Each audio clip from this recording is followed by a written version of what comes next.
우리는 지금 하나님이 역사하시는 그 구체적인 방향을 살피는 자리에 있습니다.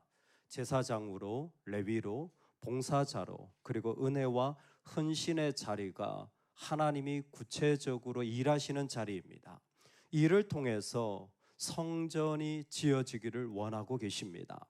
그것은 단순히 건물이 아니라 이스라엘 가운데 그 땅으로 여호와가 돌아왔다라는 중요한 자리입니다. 이 사이에 우리는 하나님께서 역사하실 때에 그 역사를 맞이하는 이스라엘의 태도를 보게 됩니다.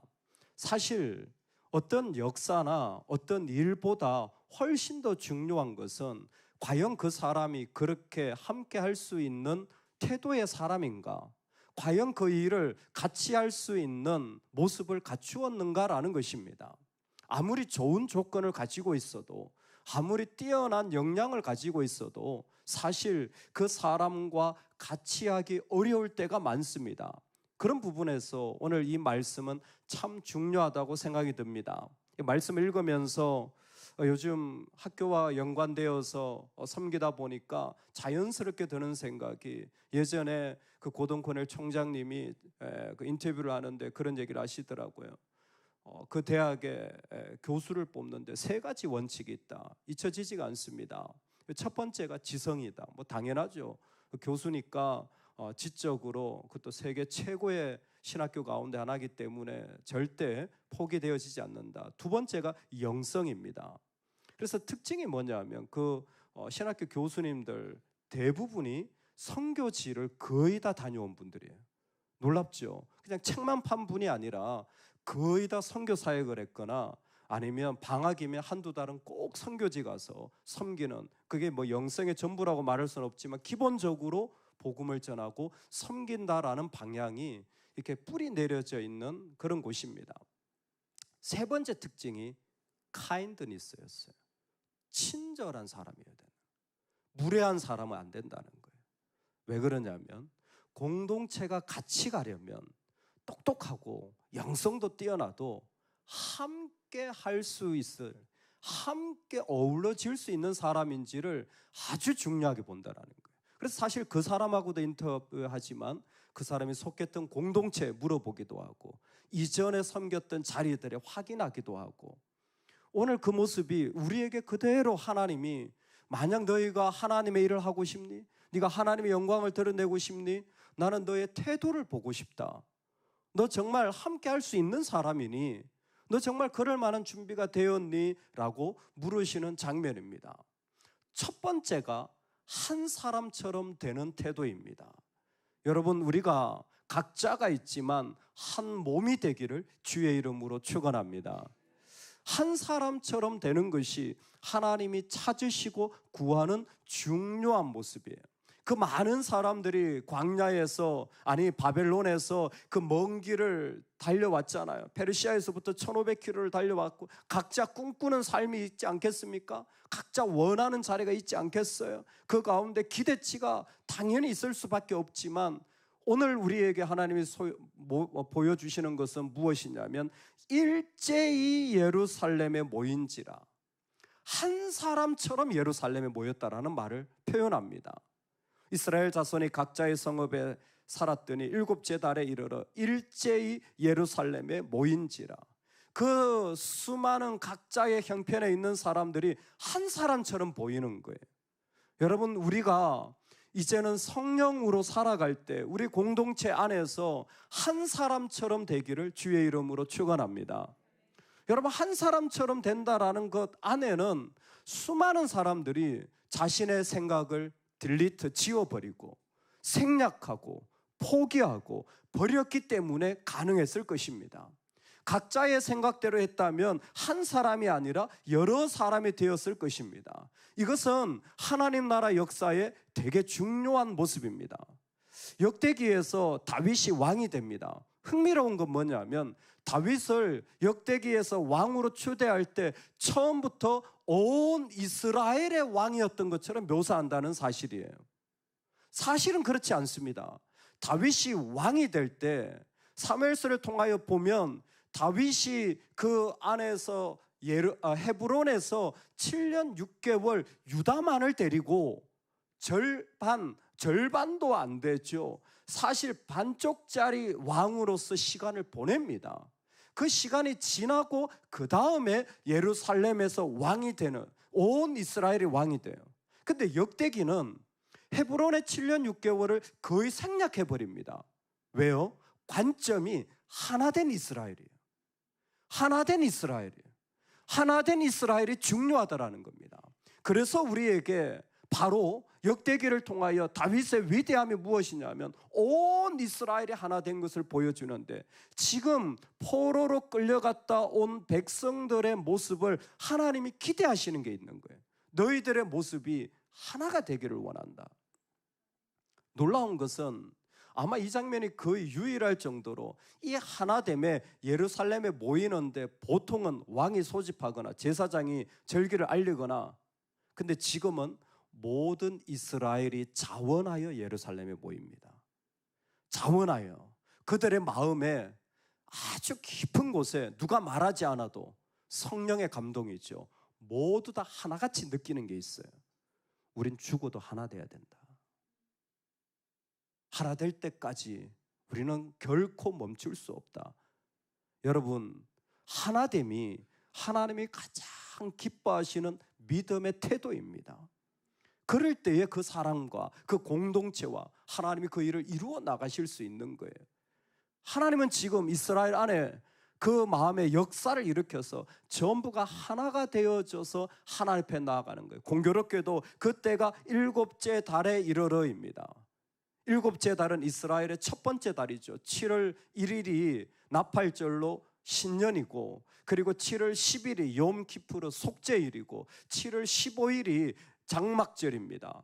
광야에서 지냈던 이스라엘의 지금 포로 생활을 그대로 묘사하는 그들의 영적인 마음 속에 하나님 앞에 이 절기의 때를 기다리며 달려가는 마음이 느껴지는 거죠. 뭡니까? 우리 하나님 앞에 하나 되어야 된다. 우리 모두 다 하나님 앞에 엎드려야 된다.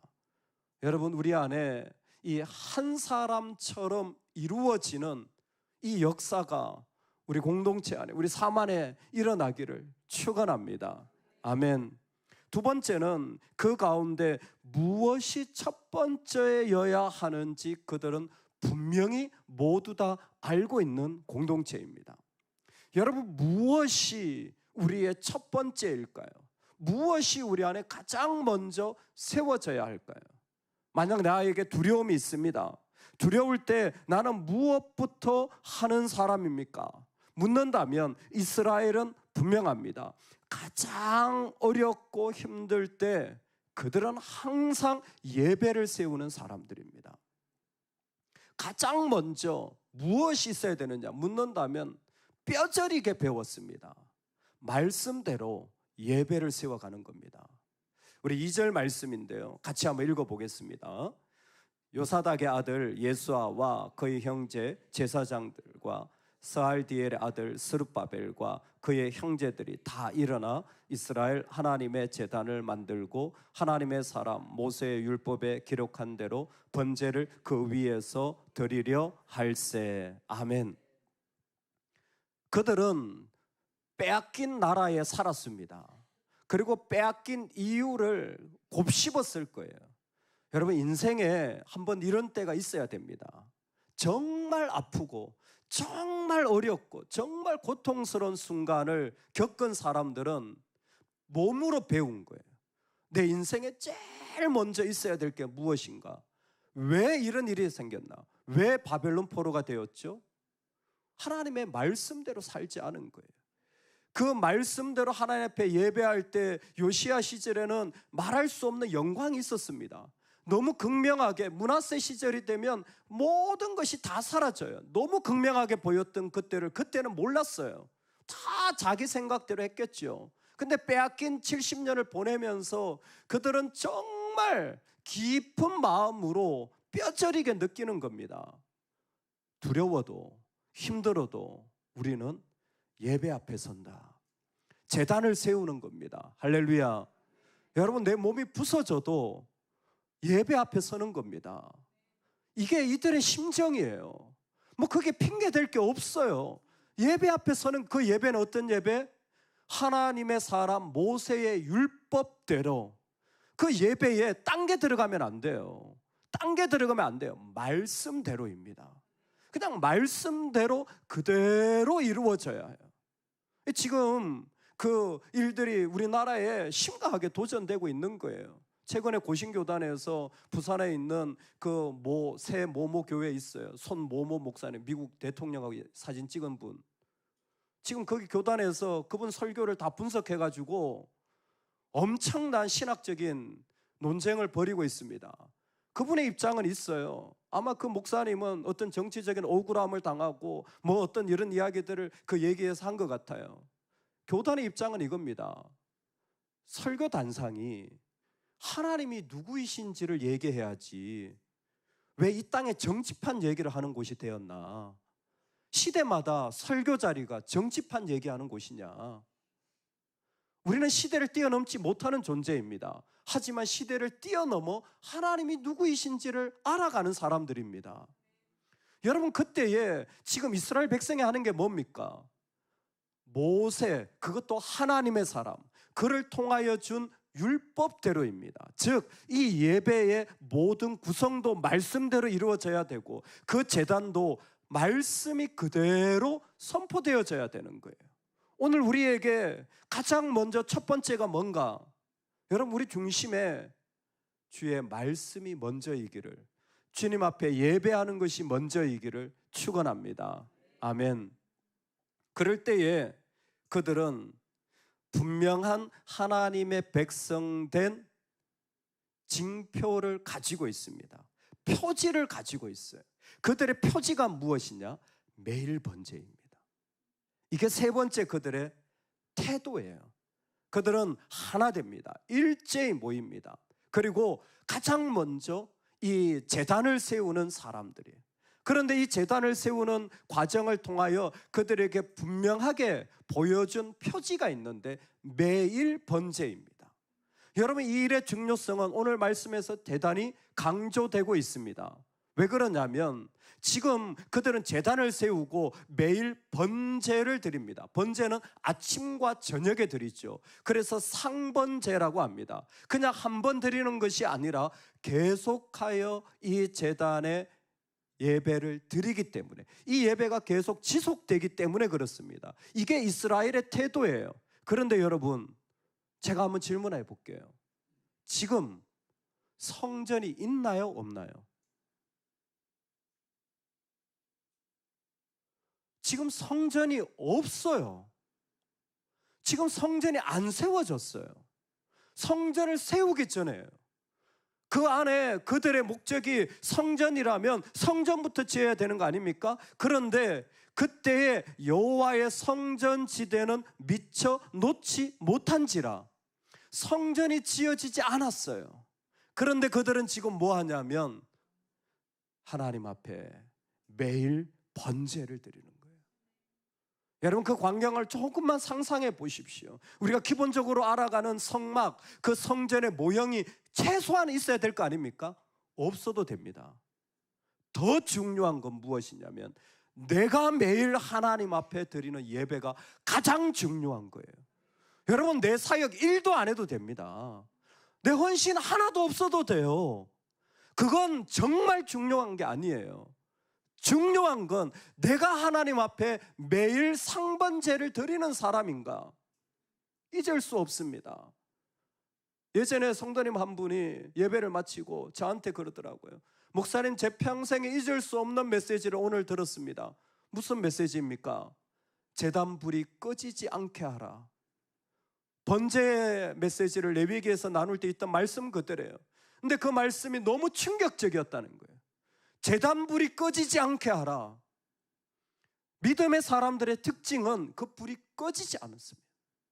항상 하나님 앞에 올려드려지는 그 예배가 성전이 세워지기도 전에, 어떤 가정의 집이 지어지기도 전에, 학교가 세워지기도 전에 이스라엘 가운데 가장 먼저 있었던 자리입니다. 하나님은 지금 우리에게 그와 같은 모습으로 하나님 앞에 나아가는 믿음의 태도를 부탁하고 요청하고 계시는 겁니다. 오늘 하나님 앞에선 저와 여러분이 우리 모두 하나님이 구체적으로 찾아 그분의 성령의 불길을 일으키실 때, 우리를 만났을 때, 야, 너희는 하나가 됐구나. 분명히 하나 되지 못할 일들도 있는데 지워버렸구나. 생략했구나. 그 뛰어넘었구나. 우리 일제히 주님 앞에 나아갈 수 있기를 소망합니다. 아멘. 두 번째, 여러분 두려워도 먼저 우리 안에 있어야 될 걸 깊이 각인하시기 바랍니다. 예배입니다. 제단에 나아가는 거예요.